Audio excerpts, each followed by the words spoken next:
We'll explore how people influence others, sometimes even without realizing it. By understanding the psychology behind these techniques, we can protect ourselves and become more aware of how we're influenced in our day-to-day lives. Here are common manipulation tactics used by manipulators. First, gaslighting. This occurs when someone makes you doubt your own reality by denying the truth, leading you to question your own perceptions. For example, imagine you clearly remember a friend agreeing to meet you for lunch at 1 p.m. When they don't show up and you ask why, they say, "I never said I'd meet you today. You're imagining things." If this happens repeatedly, you might start doubting yourself, wondering if you're remembering things wrong. This is gaslighting. The manipulator makes you question your own reality. Second, guilt tripping, making you feel overly responsible for someone's emotions, forcing you to act in their favor out of guilt. This is when someone tries to control your behavior by making you feel guilty for not doing what they want. Consider this simple example. Your sibling asks you to babysit for the third weekend in a row. When you politely decline, they say, "I can't believe you won't help me out. You know how hard things have been for me lately. After all I've done for you, you can't do me this one favor." This tactic makes you feel bad for setting a boundary and pressures you to give in. That's guilt tripping. Third, flattery. This involves showering someone with excessive praise to lower their defenses and get them to do what the manipulator wants. These strategies, when used unethically, can severely impact mental well-being and decision-making. But once you're aware of them, you can recognize when someone is trying to pull your strings. Fourth, triangulation. It is when someone brings a third party into a situation to control or influence someone else's behavior, often by comparing people. Consider this example. In a workplace, your boss might say, "Emily stays late to finish her work without complaining. You should really follow her example." The comparison is meant to make you feel inadequate or guilty for not working overtime, pushing you to comply with the manipulator's expectations. This is triangulation, using someone else to put pressure on you. If you have gained some knowledge and like this video, please support the channel by like, share, and subscribe. Let's continue. Fifth, moving the goalposts. This tactic involves continually changing expectations, so no matter what the target does, it's never good enough.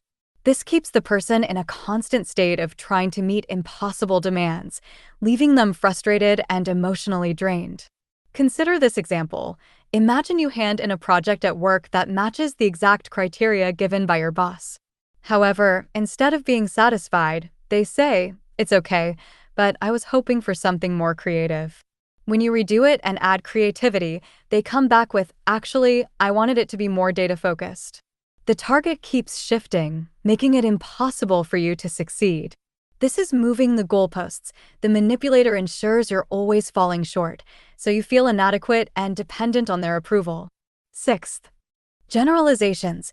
Manipulators often use sweeping statements that paint everything with the same brush, ignoring nuance. This tactic shuts down meaningful conversation by making you feel like your opinions or actions are invalid. Take this as an example. If you express concerns about a coworker's behavior and they respond, "You're always so sensitive. Nobody else has a problem with them," that's a generalization.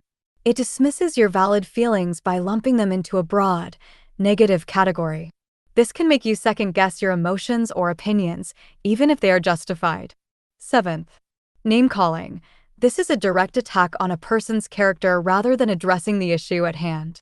By labeling someone with insulting names, the manipulator tries to undermine their confidence and dismiss their opinions. For example, imagine during an argument with a friend, instead of discussing the issue, they say, "You're so selfish. I knew you wouldn't understand." This shifts the focus from the actual problem to name-calling, making the conversation hostile. It pressures you to defend yourself rather than stay focused on the original issue. Manipulators may also use more subtle labels like lazy, stupid, or overreacting to undermine your self-esteem over time. Eighth, controlling your life. This is a long-term form of manipulation where the manipulator takes increasing control over various aspects of your life, decisions, relationships, finances, and even your emotions. Consider this day-to-day example. In toxic relationships, a partner might say, Why do you need to hang out with your friends when you have me? Over time, they might discourage you from seeing loved ones, making decisions on your own, or even pursuing your hobbies. This behavior isolates you and makes you more dependent on them. Ninth, projection. Projection occurs when the manipulator accuses you of the very behavior they are guilty of. This shifts attention away from their flaws or mistakes by making you feel like the guilty party. For example, if someone is being dishonest with you, they might accuse you of lying first. Imagine a friend who frequently cancels plans last minute but accuses you of being unreliable the one time you're late. This tactic makes you feel defensive and guilty, even though the behavior in question belongs to them. Recognizing these behaviors is key to protecting yourself and maintaining healthy boundaries. Before we wrap up this video, let's look at our sources for this information. If you found this video helpful, make sure to like, subscribe, and hit the notification bell for more insights into the world of psychology. See you next time with new helpful video.